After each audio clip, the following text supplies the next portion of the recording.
whilst I have doubts about ever finding another Hammond collection figure after this fella.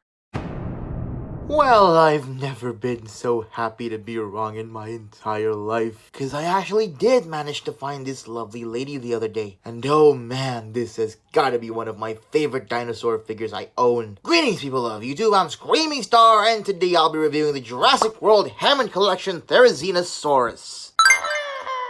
Silly naming aside, I've always had a thing for this dinosaur ever since I watched that Walking with Dinosaurs special as a kid. Not to mention, she was one of the best parts about Jurassic World Dominion.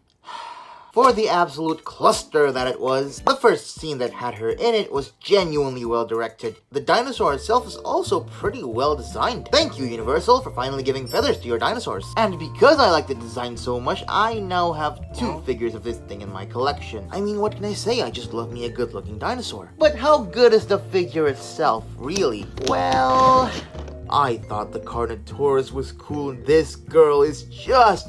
mwah! I literally could not get my hands off of this thing. She's just inviting me to play with her. What with her massive stature and the articulation. Okay, I will not spoil too much. What I will say for now is that, like all Hammond collection figures I own, she came with no accessories to speak of, other than this tail, which you do have to attach yourself. There is a small issue with this tail that I'll talk about later though. Actually, pretty much right now, because we shall talk about her details right away. Just like the Carno I reviewed in the past, this figure is quite faithful to the dinosaur's on-screen design, which makes her a visual treat.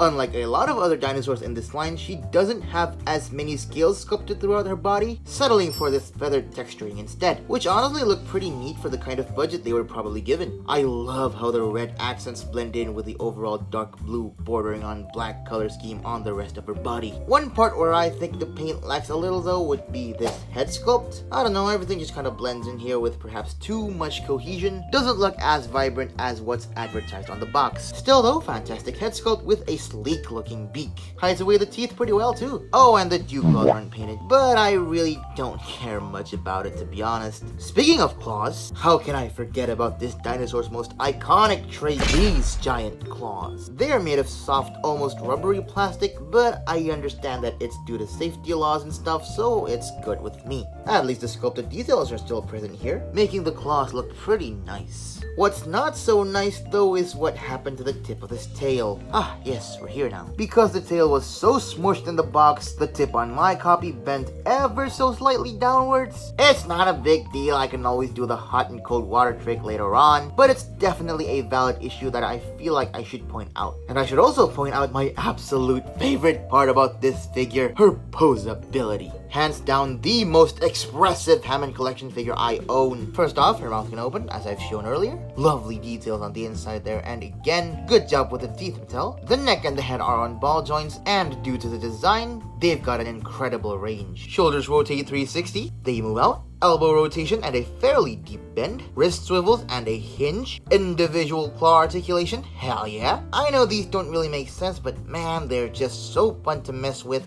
Ratcheted legs, hot damn. I feel they should have added more clicks, but I'm glad that these do make her more stable. She can't really do the splits though, sadly. Knee swivel and bend, ankle swivel and a hinge joint here, hinge joint at the toe and a toe pivot, and finally this beautiful tail, ball joint at the base, and the rest of it is by far the most expressive bendy wire tail I've seen on a dinosaur figure. Be careful not to crease the rubber too much so that you can maintain its longevity, but if you keep that in mind, this tail will be an absolute pleasure to mess with, just like the rest of the figure. This is the most posable Hammond collection figure that I know of. I think it's just the design lending itself well to this type of figure. Man, I would so love to do a strike a pose segment, but I'm in a bit of a crunch here, so I'd like to apologize and move on to her size comparisons. Holy crap, that's enormous. Here's Hammond Collection THERIZINOSAURUS next to Hammond Collection Ceratosaurus, Hammond Collection Carnotaurus, Jurassic World Fallen Kingdom Owen Grady. Comparing her to a regular 6-inch scale figure, we have the Marvel Legends Mr. Knight, and finally, the Jurassic World Dominion Sound Slashin' THERIZINOSAURUS. You can clearly see the proportional improvements that were made in the Hammond Collection version. This is still a pretty neat toy with pretty neat gimmicks and stuff,